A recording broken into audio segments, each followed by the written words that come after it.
Darkness kills, destroys the will. Find a spark, make hearts thrill.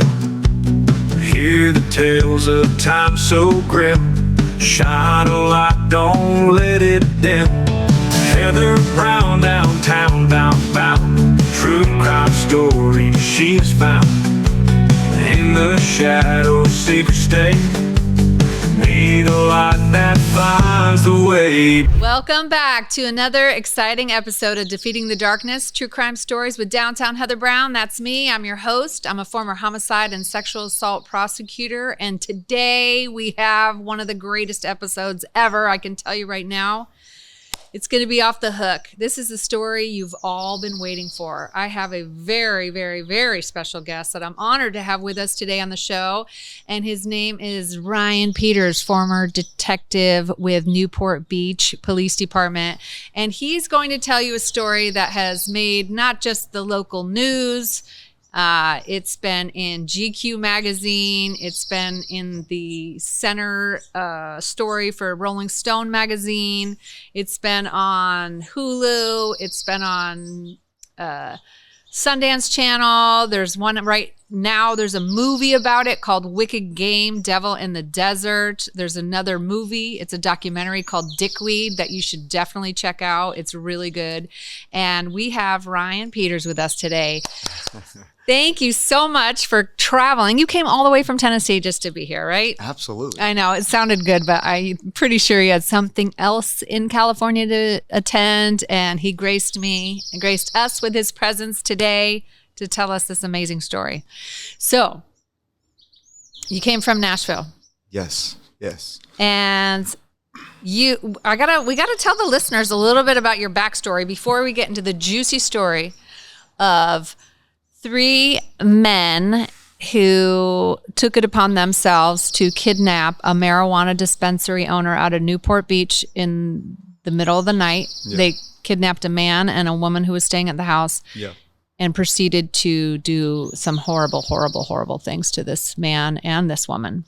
So we're going to hear all about that story in just a minute. But first, Ryan, tell us about yourself.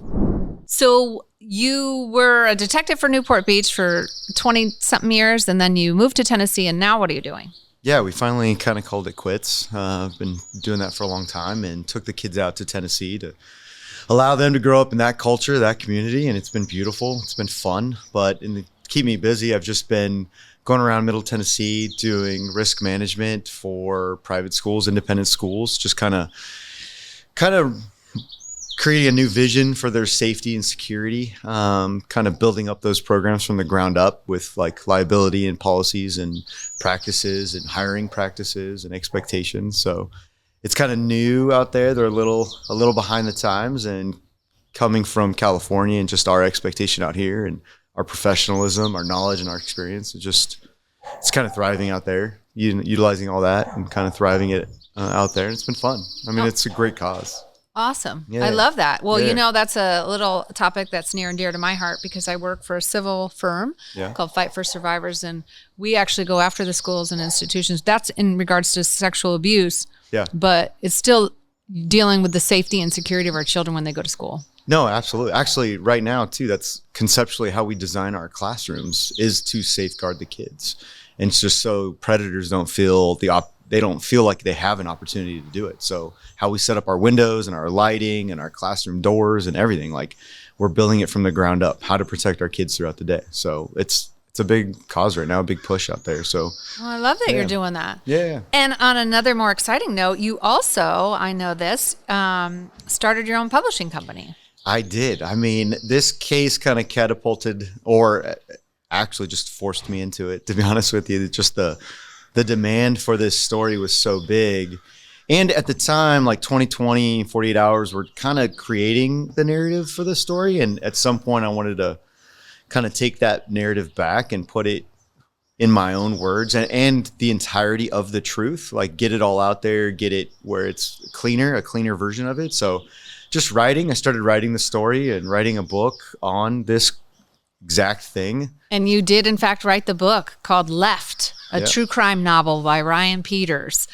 And this is the true story of $1 million kidnapping gone wrong and the elusive hunt for the criminal mastermind behind it all. That's what we're going to be talking about today. And Ryan's going to break it down and give us the nitty gritty details of this case, which I actually had the pleasure of working on with you alongside Matt Murphy as well.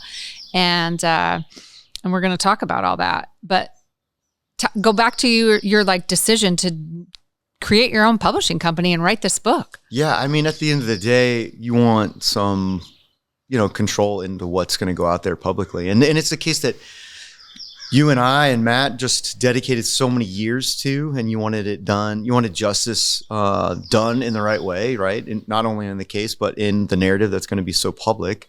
And the demand for it was so big that we kind of had to do that. Just so it was done the right way. And yeah, so started writing, took a couple years, and then created Lady Justice Press. You can find ladyjusticepress.com, and that's where the book is also. And the next steps is just getting true crime novels published and promoted through that. So let me ask you, if somebody listening has a true crime novel that they want to publish, they can reach out to you. Absolutely. At ladyjusticepress.com. Yes. And they can publish their book, their true crime story, through your publishing company. Yeah, we have a team. I have a publisher, an editor, and marketing team, and we'll get it out there. Absolutely. Oh, that's awesome. Yeah. Good to know. I think I might maybe have to write a book just so you can publish it. Well, I did just write a book, but I used a different publishing company. Sorry. I still love you. Sorry. Oh, thank you. I have read your book. I have bought many copies and given them to all my friends because obviously I was working with you in this case. And so this particular case is very near and dear to my heart in terms of how hard we all worked on this case, you in particular. And I loved your book. And it's a great read if you want to get it. It's called Left, a true crime novel by Ryan Peters. You can get it at ladyjusticepress.com and support Ryan Peters. So, okay. So that's super cool that you did that. What even caused you to think like, hey, let me start my own publishing company? I didn't. It was just kind of out of nowhere. If I'm going to do anything, I'm going to go all in and make sure it's done right. That's all right. Yeah. Like you did in this case. Yeah, so exactly. Let's get to this case. Okay. So you had been a detective for how long? A couple years at that point. This was 2012, October of 2012. I was a detective in violent crimes, probably 3 years at that point. And I remember the night, we were on a SWAT call out the night before, and we were out there all night. And then I remember driving home and going to sleep. And then about 30 minutes into that sleep, I get called back out because that's when the bodies were discovered in Kern County by the sheriff's office. And that's, what kickstarted everything. That's where, the sheriff is driving to work early morning. He's got his cup of coffee and he sees our female victim just standing on the side of the road, bound, gagged, in pajamas, still tied, zip tied behind her back. And he pulls over and then immediately kind of addresses it. And then she's telling him there's another body in the desert. And so he grabs her, makes sure she's safe, and then goes and finds our second victim, our male victim. And the female victim, her name is Mary. We'll just call her by her first name because she's on every TV show by Mary. So I don't think we're spilling the beans on her identity. So Mary, she ends up, if I recall correctly, she actually still had the knife in her hand. Yeah, no, Mary. So when we get into some of the details, she did a phenomenal job. At this point, we don't know what she endured the last 3, 4, 5 hours prior, right? From the time she got kidnapped to the point she was found. But the point she was found, she cut her own zip ties off her legs, held onto the knife, tried to rescue Michael, but due to his injuries and the swelling and the position of her hand still being bound behind her back, she couldn't free him, and then proceeded to walk the desert towards the sound of traffic in hopes to find somebody, and then comes across the sheriff driving to work. It's pretty remarkable. To be honest with you, it's just like that first step, right? That first remarkable God moment where it just had to be just right, the perfect person to find her, the perfect timing for all this to start to unfold, that domino effect of us collecting evidence and getting the story and finding justice for Michael and Mary. It just, that was that first piece. Yeah, amen to that too, because so many times, like when you're driving down the freeway, you might see something, or you're driving down the highway or whatever, and you're going 65, 70, maybe a little faster, and you're going down, and you're not going to stop if you see someone walking, No. right? But this police officer, God bless him, had the wherewithal to realize, like, wait, this is not normal. Somebody walking down the side of the highway, right? Out in Kern County. Yeah. By the Mojave Desert, right? Mm-hmm. Mm-hmm. And that he, I don't even know if he turned around or stopped and backed up, but to notice like something is totally off on that. And the fact that he was there, you're so right at that moment, because God knows how long she would have been walking before, somebody might have stopped, or who knows, could have even been somebody evil who stopped, right? Yeah, absolutely. Like, a pretty blonde walking the street in the middle of the desert. Anybody could have stopped. Anybody could have taken advantage of that situation or blown it off, like you're saying. And especially, let's be honest, the cop going to work 7 a.m. He's just planning his day. He's not even focusing on that. That's not even his area. And it's a very, very remote area. It's an abandoned gold mining area. So there is a ton of transients out there. So like, if anything, like, I'm surprised he didn't just kind of give a glance and keep driving, assuming it might have been just a transient along the side of the road. But for whatever reason, no, he felt the call, the need, and like pulled over and just put a tremendous amount of law enforcement knowledge and skills into like her talking to her, the evidence collection, the videotaping, and capturing all the photos of her from the initial, like before he even cut off her zip ties. Yeah. He took pictures of how it was he came upon her. Yeah, his details were amazing. And it didn't save our case, but like it created the foundation of what we were creating that case on. It was such a solid beginning. What was his name, so we can give him a shout out if you remember? Steve. I know Steve. Yeah, he's retired now. I know that. So I don't know what he's doing, but yeah. Steve from Kern County. Yeah. We love you, Steve. Yeah. You did a bang up job. I know his name's escaping me too. And I know. I'm sorry. God, we're getting old. He's great though. He was great. He was great. Okay, so Deputy Steve pulls over and he sees this woman walking and she's got zip ties on her. And then tell us what happens from there. How does the story unfold from there? So that's when she starts saying, my friend, actually she was saying roommate. My roommate, Michael, was up in the desert, and they were asking where. And obviously she didn't know. And she kind of like guide him like along the way. So he's like, all right, get in the car. He called for backup. Another unit showed up, and then they started driving in the desert trying to find Michael. And that's when she finally said, hey, he's kind of like over the fence line. There's a small little fence. And so they parked and slowly walked up. And I remember talking to the sheriffs, and they assumed as they were walking up, he was dead. Our victim, Michael, like he was still bound with his zip tie, with his hands behind his back with zip ties. His legs were kind of like folded behind him, zip tied. He had duct tape on his face. His pants were pulled down. He was covered in bleach and dirt. And they heard a little like mumbling, gurgling, and they thought it was like, in law enforcement terms, it's kind of like the death gurgle, like on the way out, it's just gases leaving the body. And that's kind of what they thought they were hearing. Oh. And so they thought they're just coming up on a homicide. And as they walked up, he kind of gave a nervous like, hey, Michael did, because he heard footsteps coming up. And that's when they like, hey buddy, it's okay. It's us, it's law enforcement. And so they went up and just started treating him for his wounds as best as they could, because they were so gruesome. Yeah. And so at that moment, the officers were completely shocked to find what they found in terms of this condition of his body. Yeah, as you walk up, you could see him bleeding from his face and his chest area and his hands and his wrists. But immediately, because his pants were down, they saw just kind of a bloody, dirty pool in his private area. And they kind of looked, and a little bit closer, they can see it zip tied. And at the base of his penis was a black zip tie, and it was really tight on there. And then they can see that the rest of his penis was cut off. And so immediately they didn't touch that zip tie, assuming that it was saving his life. But his penis was cut off. He was beat up. They can see burn marks on him. He's covered in bleach. all his joints, his shoulders and his wrists and his ankles were all swollen. He could barely talk because he kept getting punched with a gag on the entire time, and then just like that blood running from his nose. So I mean, he was in very bad shape. So then they called emergency medical services immediately and collected evidence and got him off to the hospital, where obviously he survived. Yeah, hallelujah, praise the Lord on that, right? Yeah. But still with devastating injuries that he'll have for the rest of his life. Yeah.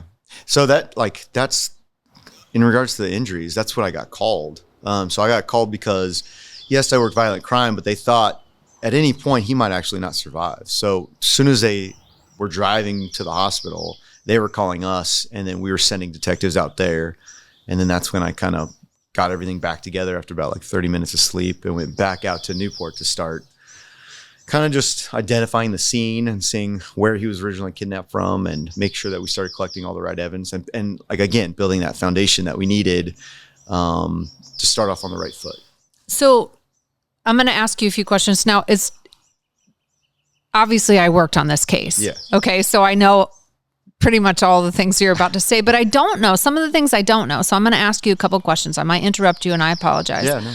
But when you originally got the phone call, did you go out to the scene in the Mojave Desert first, or did you go to the scene in Newport? I went to the scene in Newport first. Okay. Yeah, I already had 2 detectives en route. So the way we set up a case agent, and then all the other detectives will help. If you're working burglary crime, fraud, sexual assault, doesn't matter, because we're kind of small, they will all help. They'll all respond out and help, and basically just start delegating jobs and responsibilities.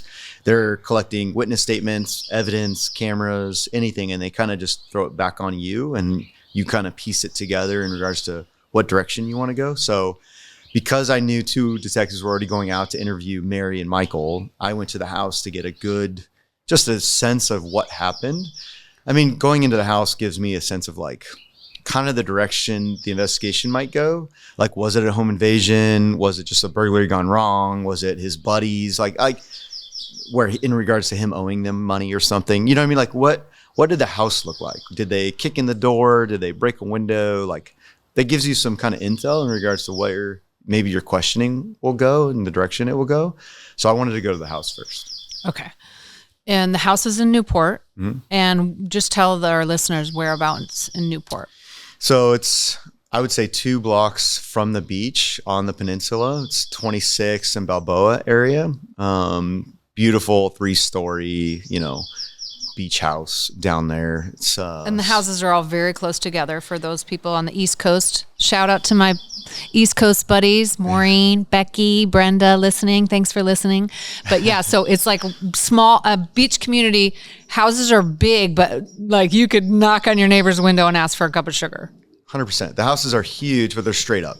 3-story, but straight up. And then, yeah, your neighbor, literally you could probably reach out the side window and knock on your neighbor's window. And then behind the house is an alley. And even that alley was, 15 feet max, you know what I mean? And then there's another house. So it's very tight, and it's very populated. Like, the peninsula has a tremendous amount of houses, bars, restaurants, beachgoers. It's a small community, but a very big footprint in regards to pedestrians. So. And it's right close to like a bike path where people ride their bikes and stuff in Newport. The bike path's right there. Right by the beach. It's right by the pier too. So like the pier was right there. So it's very populated. It's big. Okay. So you get to the house, and tell us what you find at the house. So the surprising thing is when we get to the house, it's not ransacked. Like, it's obvious the door was not kicked in. There's no break-in from the exterior that was obvious that we can see at that time. The safe was there. It wasn't manipulated. Like, they didn't try to break into it right then. There was even money. I remember money in the main master bedroom and jewelry sitting on one of the nightstands. So like, they didn't go for the money. They didn't go for the jewelry. There's a Maserati sitting in the garage with the keys there still. Like, it wasn't taken. Nothing was taken. So at that point, you're thinking as a detective, like, not a burglary?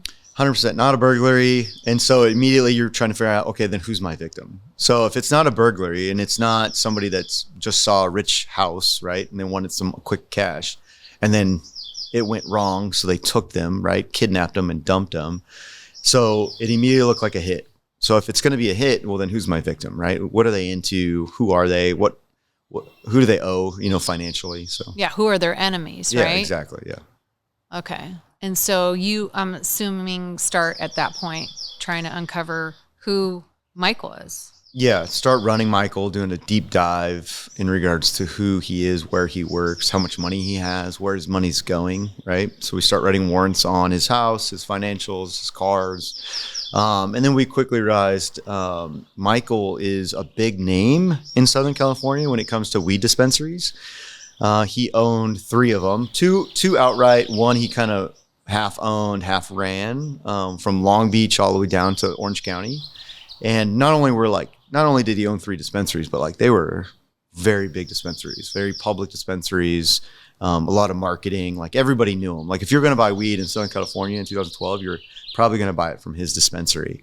And at this point, just so for our listeners, in 2012, like now weed's, legal. You could buy it in any corner in California. But it was not legal. Yeah, in 2012, it was state legal, not federal legal. So like the state was you were allowed to sell for medical reasons, medical purposes. Right. So you're allowed to get a doctor's note and go get medical marijuana. And that was the furthest it can go. So not recreational like now. Yeah, not recreational. And then it was a cash business. Like you couldn't use credit cards. And that's because the banks are federally insured. And it's still to this day illegal federally. Technically, yeah. FDIC does not allow you to like put, let's call it marijuana money into the bank. Bank. And so that's a huge problem for someone who's running a legitimate marijuana business, because where are you going to put your money, right? Yeah, no, it's all cash. It's all cash, which for the listeners, educate them what happens when it's all cash. So you open yourself up to be a victim. Like you are going to get robbed at some point, either through transit or after work or on your way home or even in-house. They'll kick in the door. And that's kind of, I remember early on, that's where we went, and we'll kind of get into that. But like we realized quickly that Michael was dealing with a lot of cash. And then so we not only was he dealing with a lot of cash, so then we immediately brought in all his employees. So we're like, okay, if this is somebody specific that didn't rob him, but tortured him and was asking for $1 million, because that first day we quickly, during that initial conversations with Michael and Mary, they both said these suspects were asking for $1 million. For whatever reason, immediately they thought Michael had buried $1 million in where his body was dumped. Now, Michael does not recall at that time where he was. So where he was found, he did not recall. He didn't know he had ever been there before. So there was no specific obvious reason that he was there to his knowledge on day one. And so he couldn't give us anything other than there were 3 unknown males that wanted $1 million, that believed he had $1 million and kept torturing him and beating him because he wasn't giving up the $1 million. So let's back up for a second and tell the listeners what it was that Michael reported to you when he was first interviewed at the hospital. And I'm assuming he's had his penis cut off. He's got multiple injuries on his whole entire body, and he's being, questioned by the police in this. I think it was Detective Penny Freeman who was interviewing him. And Pete Carpentieri. Oh, and Pete Carpentieri. Both of them were out there, yeah. Okay. So they're interviewing both Mary and Michael, and Michael's describing, tell the listeners what it was Michael said had actually happened before he ends up in the hospital with a severed penis. Yeah, so immediately you get that initial statement, and that's what they're out there to do, just give us a quick foundation, what happened and when. And so Pete and Penny immediately got that he falls asleep in this like extra bedroom on the 2nd floor, and falls asleep, comes home around 10 p.m. at night from work, comes home, falls asleep, and he falls asleep in this like little TV room that's next to his bedroom. And then he knows that he's renting a room. He's renting a room from Bill Bannon. Bill Bannon owns the house. And then actually, I think Bill Bannon was leasing it and subleasing it to Michael is what was taking place. And then Bill Bannon had a girlfriend staying with him, which is Mary. She was in the master bedroom. Well, Michael knew she was there, but didn't see her that night because she was already in bed. He falls asleep on the couch, and he wakes up to like a flashlight in his face, and then quickly realizes that flashlight's attached to a shotgun. And as soon as he kind of sits up to address the shotgun and like push it away from his face, the butt of the the shotgun comes around, strikes him, and then it's an immediate fight, an immediate struggle. He's fighting this guy with the shotgun, trying to save his life. And then there's like, he doesn't know how long, but he's struggling with this one suspect, strong suspect. He keeps describing him, he keeps getting overpowered. And then out of nowhere during the struggle, a second suspect comes in and chokes him out, to the point where he like almost passes out. He defecates himself. He's bleeding from the mouth. And at that point, when he like felt himself kind of going out, he kind of just gives up physically. And then they immediately zip tie him, and immediately zip tie his hands behind his back, put tape over his mouth, grab him by the feet, and they drag him downstairs where like his head hits every stair. Every step his head hits. And they come down and they throw him at the base of the stairs. And when they throw him at the base of the stairs, he can immediately feel Mary next to him. And then they go and they can hear him the suspects now are like upstairs and rummaging around. And he thinks they're robbing him at this point. But then they come back down. Not a lot of time had passed at that point. And he hears the garage door come open. He hears the Maserati get backed out. And then he hears a second vehicle get backed into the garage, and then the doors open and he gets thrown into the back of this vehicle and gets pulled back into the alley. He can sense that they're like repositioning the cars again. Garage shuts, and then they take off. And Mary's with him. In the back of this vehicle.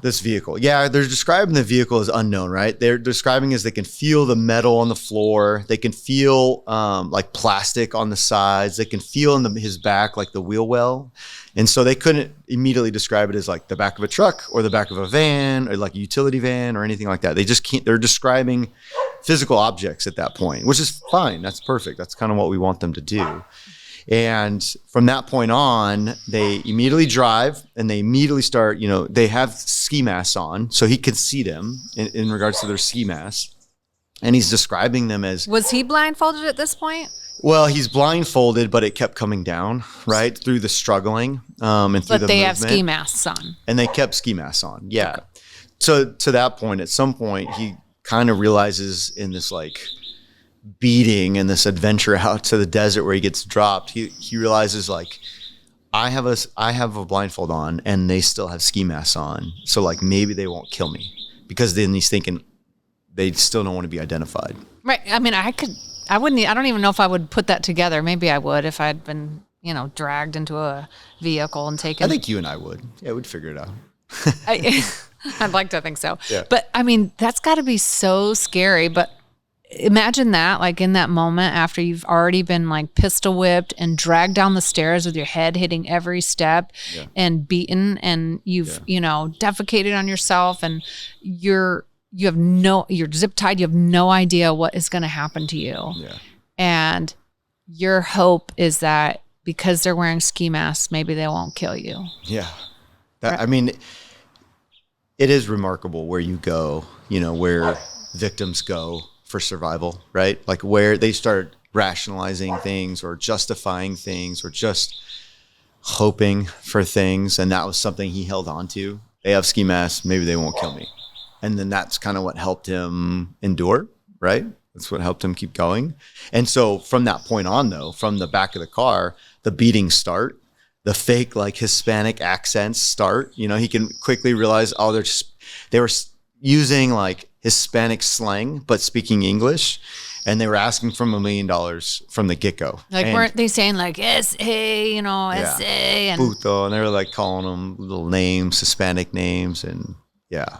But it was totally fake, their accents. Yeah, it was. Yeah, I mean, it's obviously Southern California. Like you can, we know what's real and what's fake. You can hear it all day, every day. So like he knew it sounded fake from the get-go. And that's exactly how he described it, as fake Hispanic slang, and so. And they were playing like Hispanic music. Yeah, Hispanic music and mariachi music and stuff, which is, I mean. That's so dumb. Just a little quick like thought is like they put so much time and effort into this thing, but they were so dumb. You know what I mean? Yeah. So tell us about the dumbest thing that they did in the first hour after the kidnapping. Oh yeah. So they planned this kidnapping, and you're going to find out that they've planned it for months, right? They've investigated and looked into and schemed all this stuff out. And then right after they kidnap them, the first thing they go do is go get gas because they didn't fill up the tank. And so now they're on some camera potentially getting gas and using hopefully cash and doing that thing. But they literally within 5 minutes of a kidnapping stop and get gas. Like, oh damn, we don't have gas to take them all the way to the desert, you dummies. Yeah. Okay, so both victims described hearing like the gas tank fill up, like they could tell they were stopping for gas. So yeah, both victims. So going to that point, like during that initial interview, both victims did such a great job, like describing all the physical aspects and what they saw, what they smelled, what they heard. I mean, because we were walking them through that type of investigation or that type of interview. Like we wanted to get all those senses pulled in so that we can kind of piece it together better for them. It's one of our techniques in an interview. But they did a great job. Like they did a great job figuring all that stuff out. Yeah. But yeah, they didn't get gas right at the beginning. So yeah, because I think I recall Mary describing, or maybe it was Michael, one of them describing, or maybe it was both, that they saw just from glimmers of when their eye blindfolds came down, seeing within the vehicle that they were taken from panda paper. yeah, so we keep talking about how their blindfolds coming down. Must so have been Michael. Yeah, so that, well, they both do because they're moving them around in there. So Michael describes two strong, big males like in the back, and then a third driving, right? And then throughout this time, they're just getting beat up. They're getting hit with things. They're getting tased. They're getting torched. They're getting punched. They're getting kicked. And so every time he's No, like, when you say they, it's Michael, right? I'm sorry. Yeah, it's Michael. You're correct. Michael's the one succumbing to all the injuries. They did not touch Mary to that extent, right? They threw her in. They disregarded her like complete safety, but they didn't punch her or kick her. They weren't trying to get any information from Mary, which is telling, right? They knew Mary did not know because Mary wasn't a part of this, which tells you like they did their homework. This girl is not in the weed industry. She's not partners with Michael. She had nothing to do with it. So they weren't beating her up for information at all. Just him, which is again telling, right? We're going to use that in our investigation.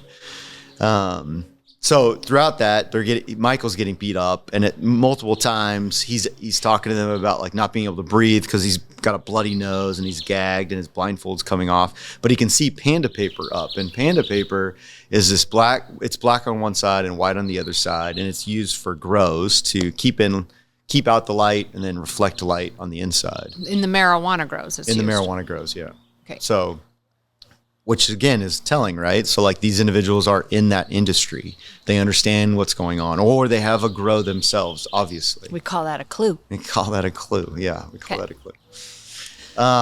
So from that point on, we're just kind of piecing that together. And that was the story we got pretty quick from Pete and Penny.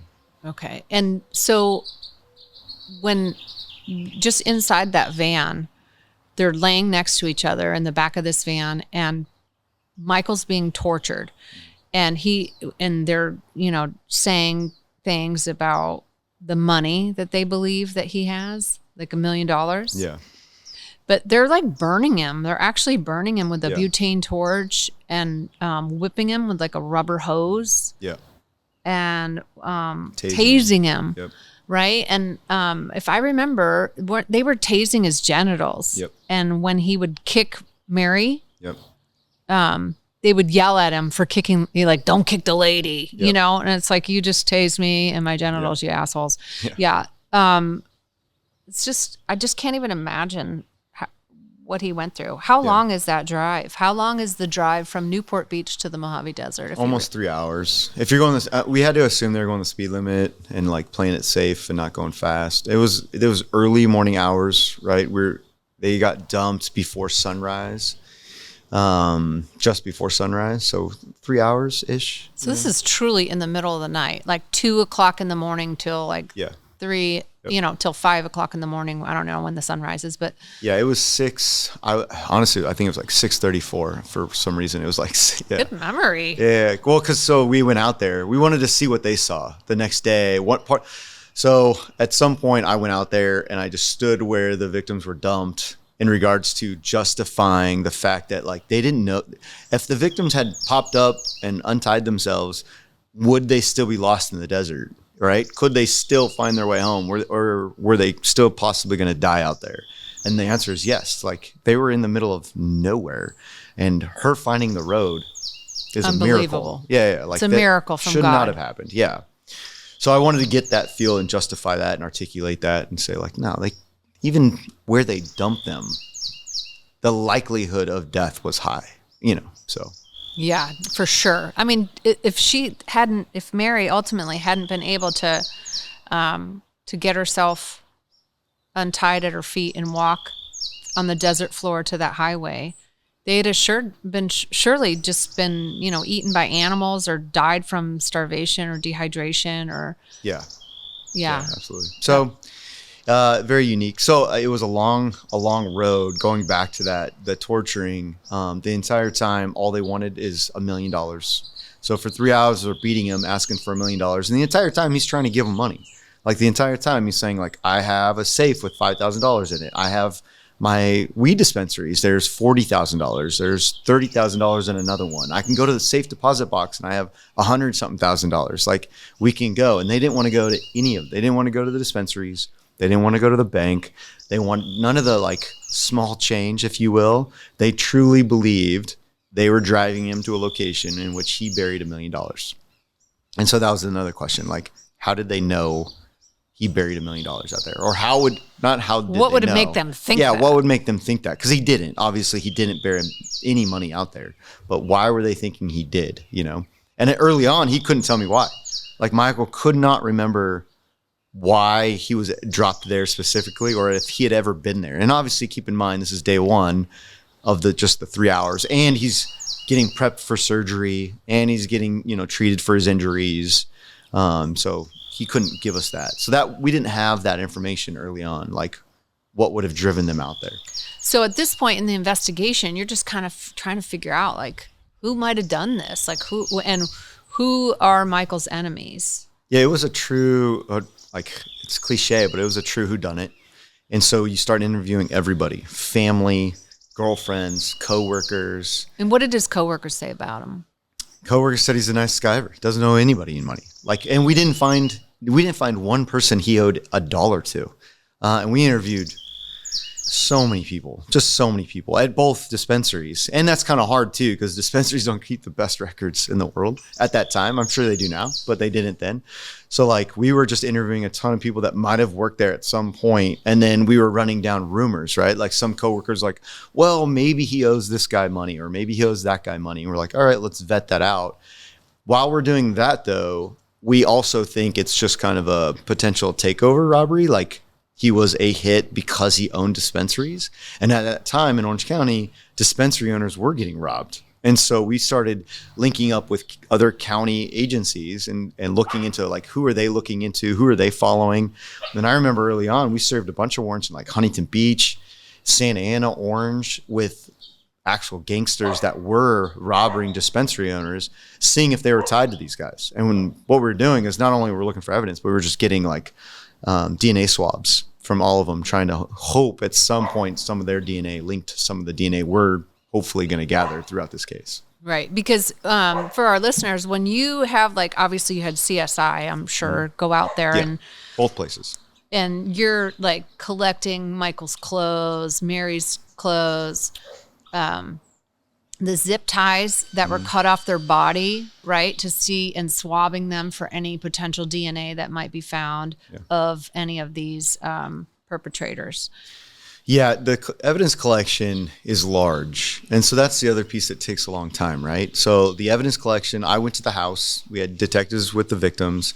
The evidence collection goes from, like, roof to basement, if there was one, and then diameter out, like quarter mile, half mile, depending on the crime scene, right? Like, how big do we want to go, and then work from outside in, collecting evidence, what looks like evidence, what could be evidence, what should be evidence. We're collecting everything at that early, because we don't want to miss anything. We just don't want to leave anything that first 24 hours.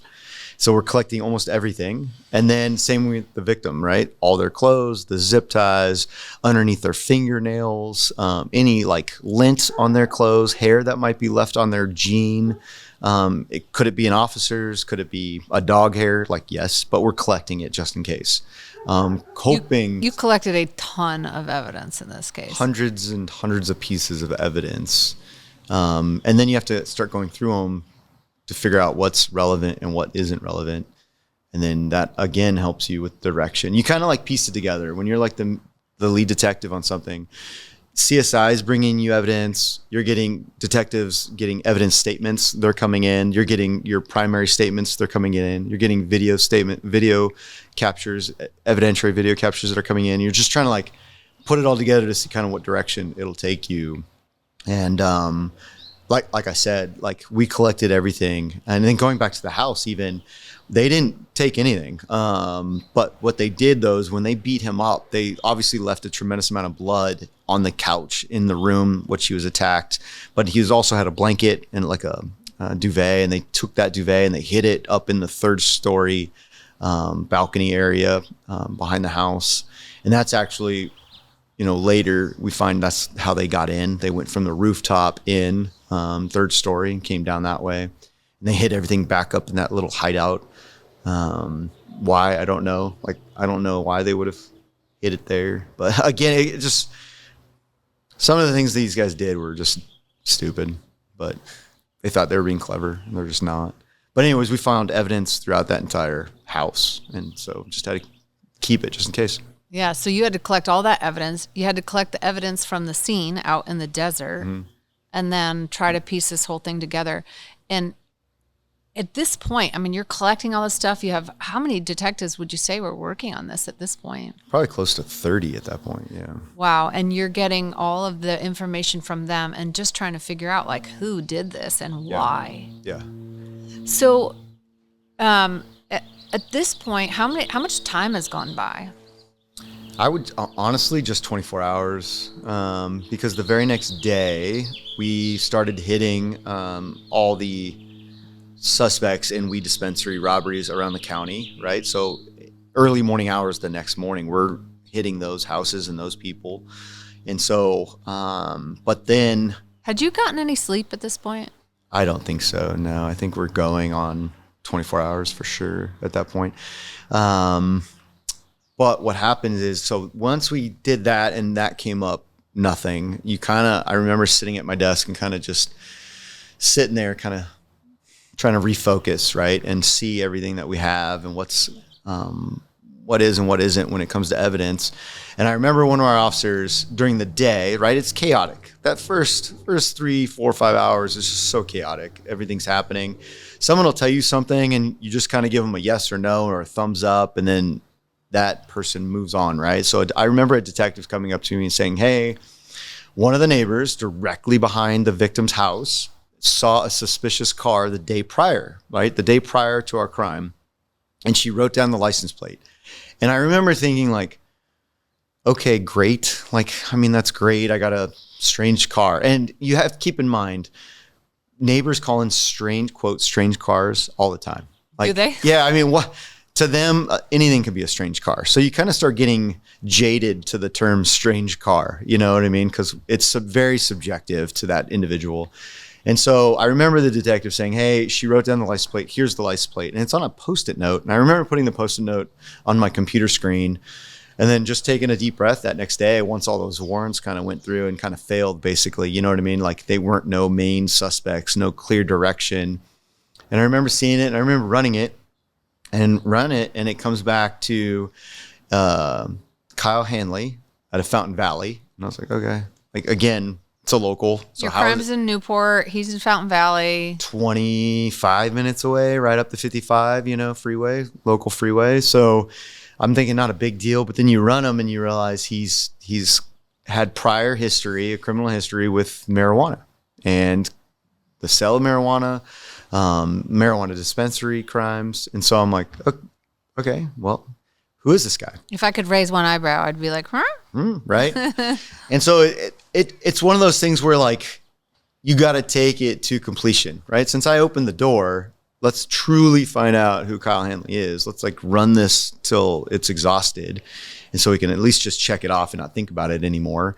And the car, so back up again. So I run it It comes back to Kyle Henley Fountain Valley. I look into him. He's got a history with marijuana. And then I'm like, okay, well then why is it suspicious? So then we call the witness and say, hey, why did you think this car was suspicious? And then that's when she describes this white truck with a ladder in the back of it with 1 to 2 male Hispanic looking, one look good looking, and wearing construction hats, right? Like 2, I think, or 3, 1 or 2 of them had construction hats on, but nothing else. No signage, no tools, no construction tools other than a ladder and 2 construction hats.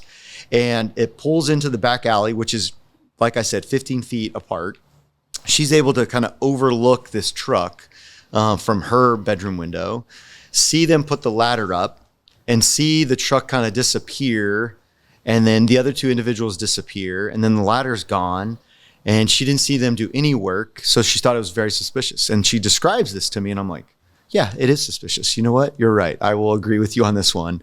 That is a suspicious act. Finally, a legitimate suspicious call, 100%, right? 100%. Finally, legitimate, suspicious. And you and I named her Mrs. Kravitz, right? I think that was you, but that was good. Oh. Yeah. From Bewitched, right? Yeah. Remember the nosy little neighbor? Yeah. She was always peeking out the window. Yeah. So I would always say, oh, like, do we have Mrs. Kravitz on board? Yeah. Because that she ended up ultimately being instrumental in solving this caper. But Mrs. Kravitz literally would always peek out the window, and this woman was like kind of even hiding behind the window while she was watching. Like, that doesn't look right. Yeah.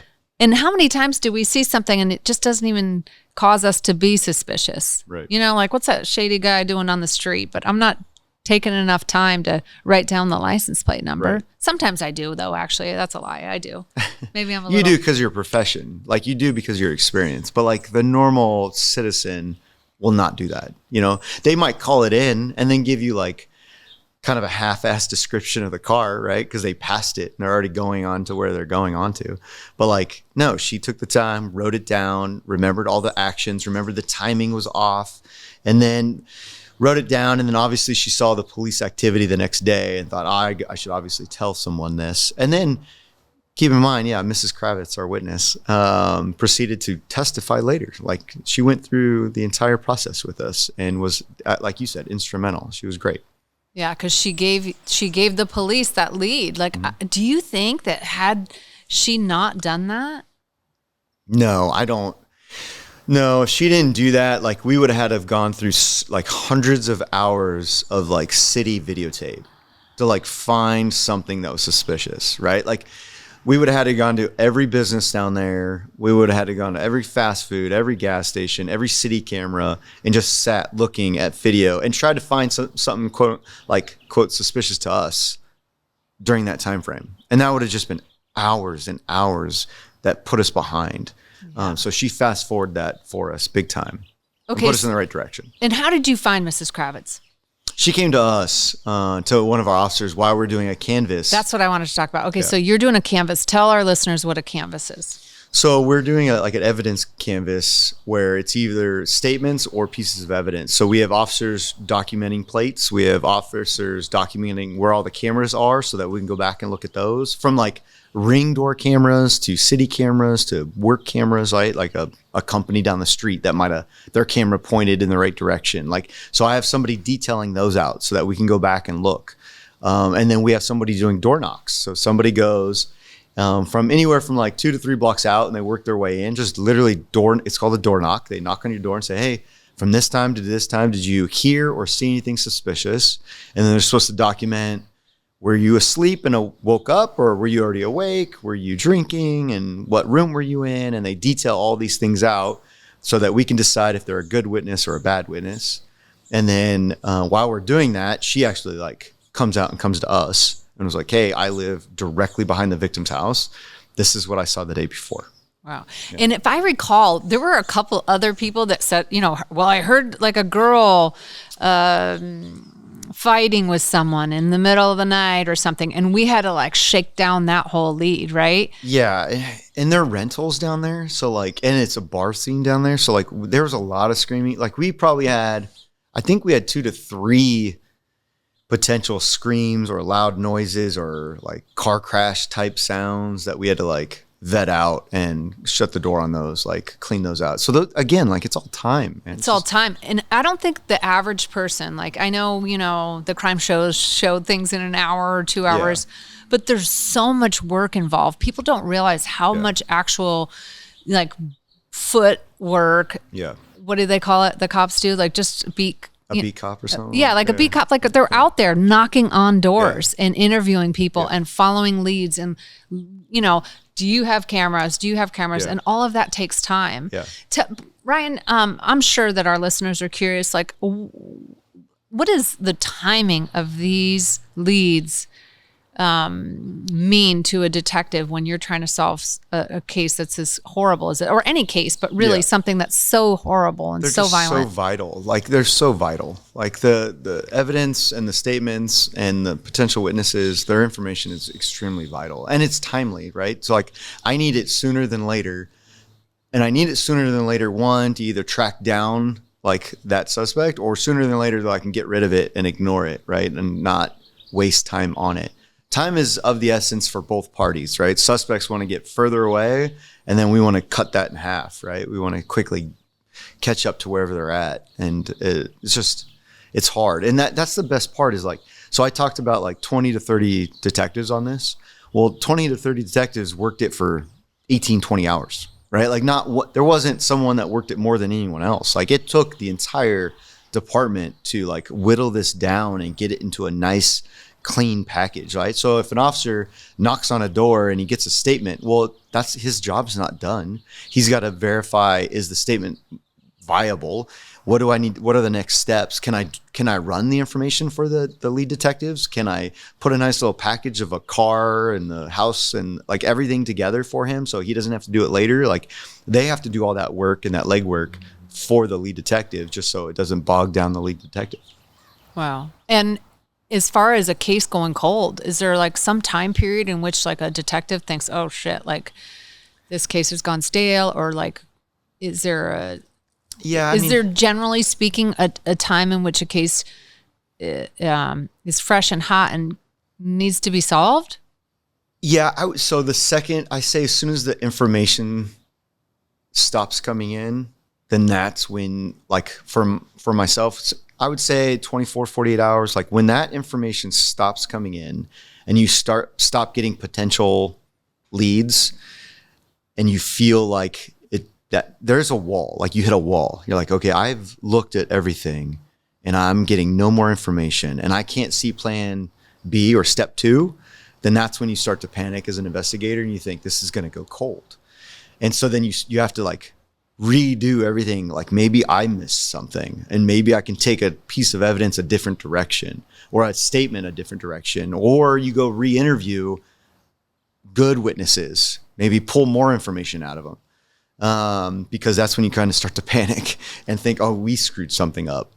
So I'd say like within the 24, 48 hour mark and it goes cold, in regards to the information or the evidence, that's when you start to panic. But like, there's no time frame even when I was working homicide, there's no time frame. Like if you're getting information and it's taking you to another step or taking you to another person or another city or another aspect in what you need to look for, then you never feel like it's cold. You feel like you're getting closer. And that could be 3 days, 4 days, 5 days. As long as you got momentum and you're progressing, then you feel good. It's when the information stops and you don't know what house to hit or what evidence to look at, then that's when you start to like, okay, hold on. And we got real close with this. We got real close with that feeling. I remember. So let's back up and talk. Like we have the plate. We have Kyle Hanley.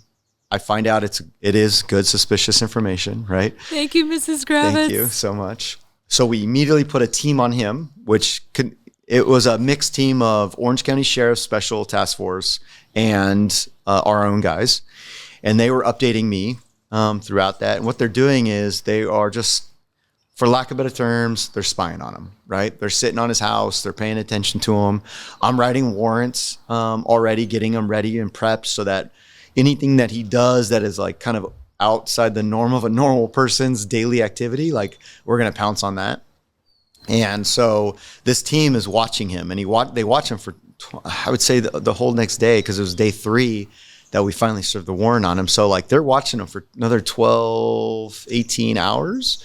And they're updating me on what he's doing, what he's not doing. And they're giving me a layout of the house. And I'm doing the background stuff. Like whose house is it? How long has he rented it? What does his electric bill look like? Like, what does his water bill look like? Let me get his cell phone information. Let me get his criminal history. Where was he born and raised? Who's his family? Like, I'm doing all the background stuff while they're physically out watching him. I got to imagine that takes time, right? Yeah, it's another 12 hours of work, you know? And also, one thing I don't think people realize is when you're telling, like, we're hitting warrants, we're serving warrants, like those warrants, some detective, right, has to sit there and type up the warrant. Yeah. And then go to a DA and ask them to review the warrant, Yep. right? I used to be on search warrant duty, so I used to do these all the time. Yeah, they weren't always the cleanest, right? No. I mean, sometimes it's like 5-6 hours before you get a warrant approved because the detective writes it up and then the DA reviews it. And in this case, you were bringing your warrants to Matt Murphy? Yeah, Matt was signing them. Okay. And Matt was on this case originally because you thought Michael was going to die. Yeah, from the early onset, we thought there's a potential, right? His injuries could lead to death. And so Matt, being our local homicide DA, was the one that was in charge of everything. Okay. And so then when it wasn't a homicide is why I ended up with the case. Yeah. So, but when you get those warrants as a prosecutor, right, you review all the warrants, you got to read everything you've written. And then sometimes you have questions or sometimes you think it's missing something that's important for, the prosecutor to have within that. So you got to send it back and say, hey, I need you to include this, that, or the other thing. And then, the DA can sign off approves the warrant, but then you also have to get a judge to sign the warrant. And so that takes time too, because then the prosecutor calls the detention and release officer to find the judge on duty, and then you get the judge to sign it. So it is a process that takes a lot of time. Yeah. And you guys are like, at that point, we're writing warrants exhausted. Right. And we're putting them on paper and we're trying to make it neat and clean and not too much information. And we get right to the point of it and make sure all the probable causes in there. And you guys kind of like clean it up for us and make sure that we're not, you're making sure we're setting out on the right foot. Right. And so you do that. But then also, like, I remember there's been multiple times where like I would have to go to a judge's house, wake him up in the middle of the night and then he's looking at it and he's like grouchy and upset and he like red lines a bunch of stuff. And so it is a huge process. I don't think the average, person really understands how much like legwork is really involved in these cases. So God bless you for having the patience and being, able to do those things so quickly, as quick as you can in order to try to find justice for Michael and Mary in this case. Yeah. So you're doing that, and you are now sitting on Kyle Hanley's house. Okay, and what's this clown doing? So he's doing nothing. He's playing like Xbox and smoking weed. So when you look into his house, the truck is out front now. The truck is out front and it's got a camper shell on it. So, the truck that Mrs. Kravitz described. Yeah. So She describes this white truck with a dent and she describes no camper shell on it, but now it's got a camper shell like the next day. So it mirrors the description that the victims were talking about, right? The metal in the back, the wheel well. It's got this camper shell, which could have been covered by Panda paper. So at that point, you're thinking it could possibly be the kidnap van, right? I'll tell you, honestly, right then, I thought that was the kidnap van, the kidnap truck. Yeah, I thought that was the suspect's vehicle used in the crime. Like, I thought it was sitting in the driveway of Kyle Hanley's house, and its house is empty, right? There's no there's a couch and a coffee table, no real furniture. The lights are all on. He's up all hours, right? He should be in bed at this point when they're watching him, and all he's doing is smoking weed and playing Xbox and looking nervous, right? They describe him as like nervous actions inside the house. He's on the phone, he's on texting, he's playing, like he's just all over the place. And just for a visual, like, are the detectives sitting outside with like binos watching him? Yeah, 100%. I love that. Down the street in a plane wrap, they call them plane cars, like just a normal car, right? Any normal car, like a rental or something. And they're like looking through like binoculars, watching them. Multiple exits, right, too. So like, if you come out of your driveway and you go right or you go left or you make a U-turn, like we're covered, right? We have officers all over the place that are kind of watching in undercover cars. So they're doing that. And I find out like the electric bill is through the roof. He's been renting it for the last about a year now.